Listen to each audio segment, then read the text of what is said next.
Terça-feira, hoje é dia do nosso quadro Seu Direito.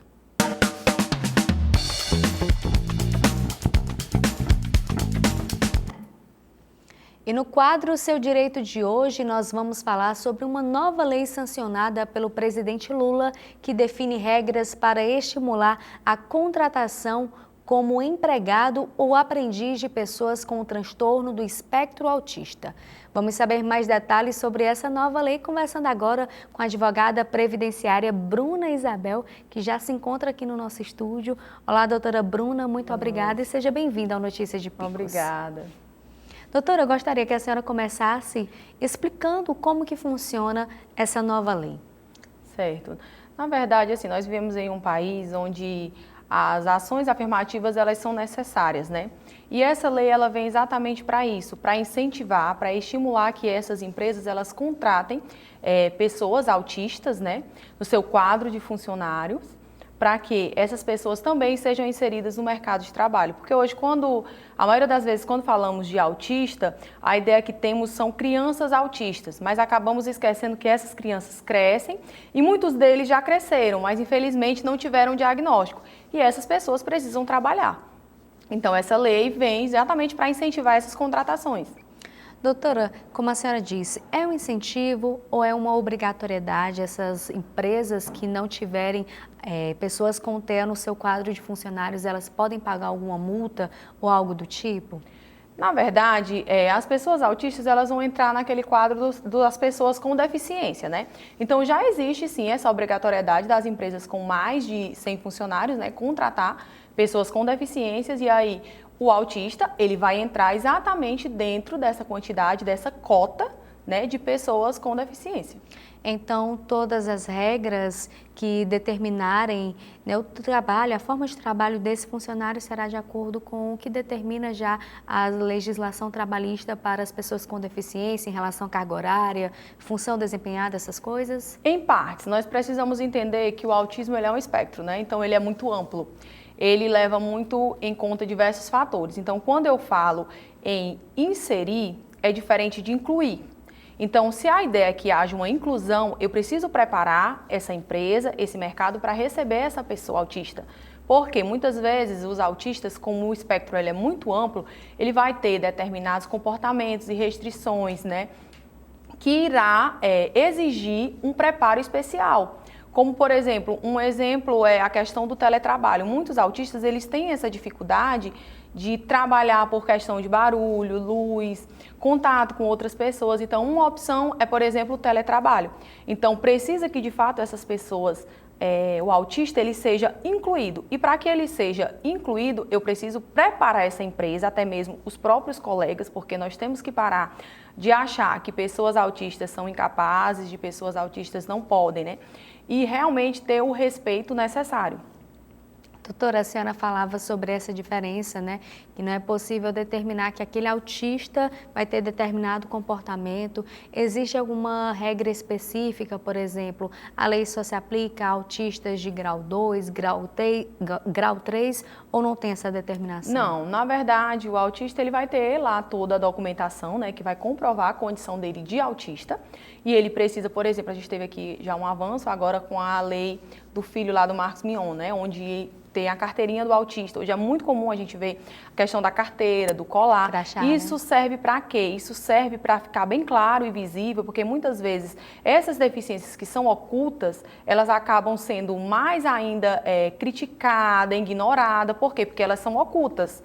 Então, na verdade, esses empregados, né, eles precisam ser contratados como qualquer outro empregado, porém, respeitando a sua condição e buscando uma adaptação para ele dentro daquela empresa, para que ele, de fato, seja inserido nesse mercado de trabalho. E essa lei, ela tem impactos apenas no setor privado ou também no setor público? Não, como um todo. Eu acredito que toda e qualquer ação positiva, né, que bom que o nosso país, a cada dia, ele vem mudando, a cada dia ele vem incluindo, né, o que nós estamos percebendo isso no trabalho, nas escolas, em todos os ambientes. Então, ele vai pegar como um todo e isso é muito bom porque muitas vezes as pessoas, elas têm vergonha né, de dizer que é autista e elas acabam não conseguindo se inserir naquele ambiente, não conseguir se encontrar naquele espaço, porque a deficiência dela, ela fica oculta por vergonha, porque ela sabe que vai ser vítima de preconceito e ela acaba escondendo. E com isso, ela vai se sentir, digamos que, livre, para que ela possa trabalhar de uma forma melhor. E muitas vezes pessoas autistas, como tem algumas características, como por exemplo, eles são muito presos a rotinas, não todos os autistas são diferentes. Então esse autista ele pode ser um excelente funcionário, porque ele vai seguir muito bem a rotina, as regras daquela empresa, por exemplo. É uma forma de quebrar esses preconceitos, Sim, né, doutora? Sim. Doutora, em relação a essa lei, ela foi sancionada pelo presidente, mas existe um prazo para que ela entre em vigor? Isso, ela já passa, né, no momento de ser sancionada, ela já vai passar a vigorar no país. Já passa a vigorar, né? Isso. Doutora, é importante tornar os ambientes, todos os ambientes, incluindo os ambientes de trabalho, locais onde é possível perceber essa inclusão, né? Sim, esse ambiente ele precisa ser preparado, mas assim, nós precisamos preparar, mas nós precisamos entender que não é necessário que eu trate a pessoa autista como aquele bonequinho que eu não posso falar, que eu não posso tocar, não. As pessoas autistas têm que ter um tratamento normal, porém a sua dificuldade tem que ser respeitada e tem que ser trabalhada como qualquer outra pessoa, típica ou atípica, ela vai precisar ter suas diferenças, suas peculiaridades respeitadas. De fato, doutora, essa fala da senhora é muito importante, porque recentemente eu ouvi uma fala de uma mãe, ela falava no contexto da escola, né? Tem uma criança autista, ela dizia, olha, os nossos filhos que são autistas, eles estão inseridos, mas eles não estão incluídos, né? Todas as necessidades deles não são abarcadas. E essa lei vem com uma forma de facilitar, de fazer com que essa inclusão de fato aconteça, inclusive no mercado de trabalho, né? Exatamente. Tudo que é novo, ele assusta um pouco, né? Assim vem acontecendo com as crianças. Há alguns anos atrás, ninguém escutava falar em questão de autista, de ter uma pessoa junto com ele na escola, né, que tem um AT, que a gente chama um assistente terapêutico. Alguns anos atrás não se falava nisso. Só que essas mães, essas famílias, essas pessoas, elas começaram a buscar seus direitos, elas começaram a conhecer, começaram a entender e hoje se faz necessário. Hoje, se você andar nas escolas de Picos, você vai perceber que existem muitos assistentes terapêuticos dentro da escola, você vai perceber a quantidade de clínicas que tem voltadas para essas terapias, você vai perceber uma busca de uma adaptação. Estamos muito longe de conseguir chegar no objetivo de realmente haver uma inclusão dessas pessoas, né? Não só de crianças, mas das pessoas como um todo. Mas nosso país vem melhorando e estamos nessa busca constante. Sim, doutora, de fato, isso a gente reconhece, né, essa necessidade, né, a sociedade já passando a discutir isso.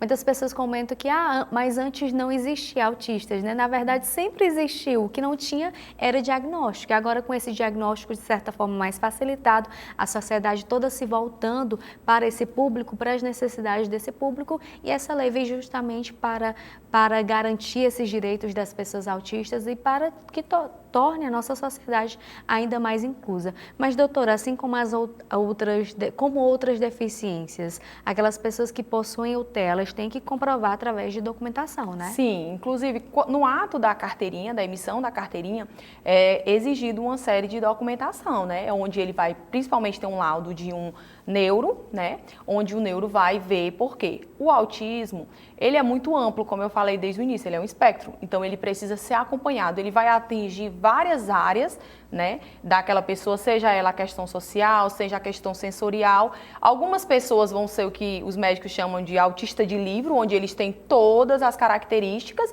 e algumas pessoas vão ter só algumas características. Eu acredito que, por exemplo, você provavelmente, no seu ambiente de trabalho ou de colega, você deve ter aquele colega ou aquele companheiro de trabalho que você pensa muitas vezes assim, fulano é meio esquisito, que era como a gente definia as pessoas que eram diferentes, né, em algumas situações.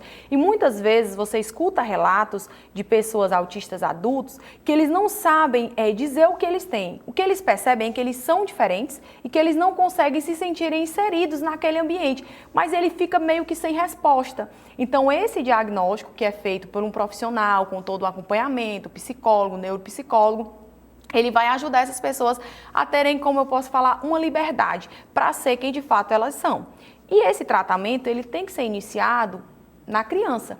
Então hoje, com esse turbilhão de informações que a gente recebe, quanto mais cedo essa criança ela é estimulada, ela é trabalhada, a área dela afetada, ela é trabalhada, mais essa criança vai se desenvolver e provavelmente ela vai se tornar um adulto sem nenhuma dificuldade ou com poucas dificuldades. É até uma dúvida que se fala, existe ex-autista? Não, não existe ex-autista. Autismo não é doença, autismo é uma condição. E naquela condição você precisa trabalhar a sua dificuldade. O diagnóstico é um CID, sim, que vai te dar direitos, vai te ajudar em muita coisa. Mas o que você precisa entender é que se você perceber ali alguma dificuldade do seu filho desde ele muito pequeno, procure o profissional para trabalhar a dificuldade. E esqueça o CID, porque o CID só vai te definir uma doença e te dar alguns direitos, né? Mas o tratamento tem que existir. Doutora, muito obrigada pelos seus esclarecimentos. Foi um prazer recebê-la. Muito obrigada, agradeço o espaço. Conversamos com a advogada especialista Bruna Isabel, que esclareceu sobre essa nova lei que foi sancionada pelo presidente Lula, que prevê incentivos para a contratação de pessoas com o diagnóstico do TEA.